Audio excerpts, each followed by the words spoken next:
Yes, my NX 450H Plus died sometime last month.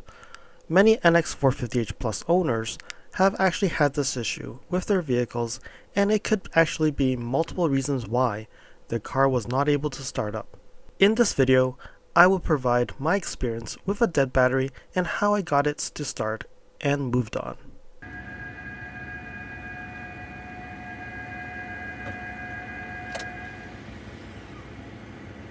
Hey, it's LSFT here today, and today I'm here to talk about an owner experience. I was considering to put this into my 1-year ownership video, but decided that the 1-year ownership video should not be focusing on this one issue. So I decided to make a separate video on this experience with this incident. The background. One February day, it was an extremely cold day, and the vehicle showed minus 21 degrees. On that day, I actually went to the gym in the morning, and the engine started even in EV mode. And this is actually normal. It's normal behavior because the vehicle will always start the engine once the temperature gauge reaches below minus 10 degrees Celsius. Or if you turn on the front windshield defogger, it will also engage the engine to quickly heat up the windshield. So on that day, I made a few trips. Knowing that it was extremely cold outside, my first drive was about 0.6 kilometers to the gym, and it was about 7 minutes where the vehicle was powered on. And the next drive was when I actually returned home from the gym, and I purposely actually went a little bit further to the mailbox to pick up mail so that I can have a longer journey. And that was about a 1.1 kilometer drive. But that journey, I did use the remote start of the car to warm it up since it's minus 18 degrees Celsius outside in the morning, and that trip, the car was actually on for 23 minutes. The same evening, I went to pick up dinner and drove about 13 minutes and about 6.4 kilometers to the restaurant, and then on the way home, another 15 minutes drive, and it was another 6.4 kilometers. In both cases, the engine was actually on, and there were actually cases where I actually powered off the heating system and the vehicle actually turned off the engine and I was running on pure EV. So why I actually gave so much background? Because if you think of it, there are a lot of cases where the 12-volt battery will die because you're not driving it, so you've been away on vacation for a period of time and you come home and you cannot start your vehicle. Or that some people in the forums did say that, oh, the car needs to drive in gas and in the engine only for it to charge the battery, which is not true because it uses a DC to DC converter for the 12-volt auxiliary battery. What it is it steps down the hybrid battery, the normal voltage of the DC of 355.2 volts to approximately DC 14 volts. And that is used to supply electricity to the electrical components as well as to recharge the 12-volt battery. There could also be another issue with the vehicle where there's a short circuit somewhere causing the 12-volt battery to drain, but that wouldn't happen like 10 months after I've actually received the vehicle. So let's move on and talk about the next day, where the battery actually decided to go. So next day in the afternoon, where the weather has actually warmed up, it was about minus 5 degrees Celsius when I went to my garage and I was able to unlock the rear driver door.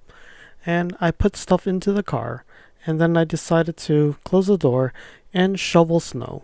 So after shoveling snow and I was done, I went back to the car and tried to open the front driver's side door, and nothing happened. But then I just recalled I actually opened the rear door and I was able to put some stuff in, and now I was not able to go and open the front door. So I went back to the back door and tried to open, and nothing happened. So it seemed like everything decided to go between that time period. So then I checked the mobile app. Maybe I can actually remote unlock it, not knowing that the battery had died. The mobile app actually said that I had minus 1 kilometer left, and I was thinking, is there something wrong with the traction battery, the hybrid battery? That made me a little bit concerned. Then I popped open the hood and then tried to use my booster to boost the vehicle. One thing to note that the booster was not fully charged because I actually used it recently to boost my other car. So it was not fully charged, and then I actually went and clipped it on. When I clipped on the booster clips, I did hear that the car was actually connecting. The door locks were connecting, like they were clicking, and it seemed like it can actually boost up. So I let it sit for a few seconds. I got into the vehicle, put my leg on the brake, pressed the power button. It was actually quite funny. My headlights were starting to flash, my seat was slowly moving forward, but the car was not able to start. I did not get the ready light, and the seat was like moving forward bit by bit. So it seemed like it did not supply enough juice to actually start the vehicle. So I moved on to Plan B. Plan B was pulling out that trickle charger and start trickle charging the 12 volt battery. So now I actually spent a few hours trickle charging and I checked the mobile app. Now it says 0 kilometers. Does that mean there's still something wrong? Probably it's because I haven't started the vehicle yet. So when I started the vehicle, the mobile app actually reflected the correct kilometers of distance to empty for EV. After that, I started the vehicle after a few hours of trickle charging. And then I noticed that I actually got a check engine light. And I used my OBD reader and I found that there were a few faults that were triggered. First, it was a basic OBD2 error trigger, which was a coded C137C. The second batch was actually entry or smart key related, and that had 5 faults. And that was really related to the door and the door locks because essentially it lost power. And the last one was body convenience system. That was another fault, and that was related to the driver's seat slowly moving forward when I was trying to boost the vehicle. So then at that point, that's where we got the chair was trying to adjust, but it wasn't able to adjust. So the main one was the basic OBD2, where the C137C was actually causing the engine light to come on. So I was looking around and I did not find anything with that code. And I found that there were RAV4 Prime owners who actually had the similar issue with the 12 volt battery and had the same code. So other than that, it really didn't explain what C137C really meant.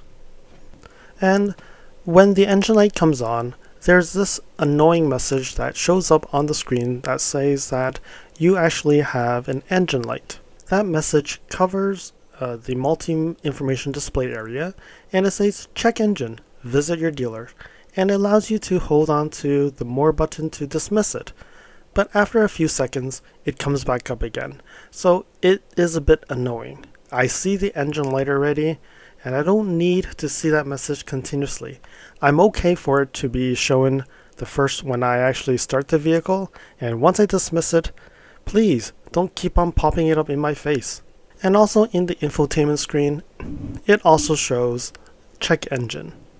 Check engine. A malfunction in the electronic control of the engine, throttle, or automatic transmission has been detected. Contact your Lexus dealer in order to have your vehicle inspected.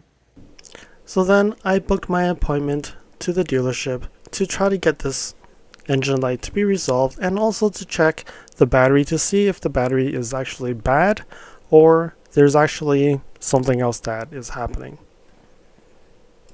So since I was at it, I actually had the Campaign L71 software update for the car finder feature to be done. So I also did that during the test of the battery to see if everything was okay. So what they did was they load tested the battery, and it actually said engine is turning over slowly. So when they were performing the battery test, it actually prompted them to charge first, then recheck. So they actually spent some time charging the battery, and then they retested the battery. And the result was that the battery tested good with 12.55 volts and 396 cca. So according to the manual, It says it uses the 12-volt battery, case size the same as the previous one, which is the LN2. 20-hour rate capacity, which is 20 HR, is equivalent to 60 amp hours or greater, and the performance rating for CCA is equivalent to 345 amps or greater. So the test shows that I have 395 amps, so definitely it is still good as a 12-volt battery. So really, do not know why this actually happened, but it could be that because the behavior and how I drive the vehicle, because I actually drive very short distances. Typically on a workday where I work from home, I would just have to go to the gym 0.6 kilometers and back another 0.6 kilometers. So that doesn't give it enough time to charge the battery just by driving it. So only on weekends or weeknights where I'd go out, I would actually be driving it more, but normally that would be a problem. In my situation, it definitely makes sense to add a trickle charger to it so that every few weeks I go and just do a full charge to ensure that the battery is actually happy and fully charged.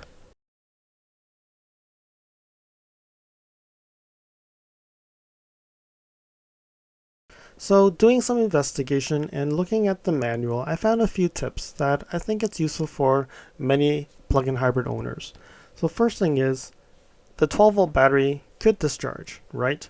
And in an event if the 12-volt battery is discharged, what you need to do is charge it and also ensure the health of the hybrid or traction battery.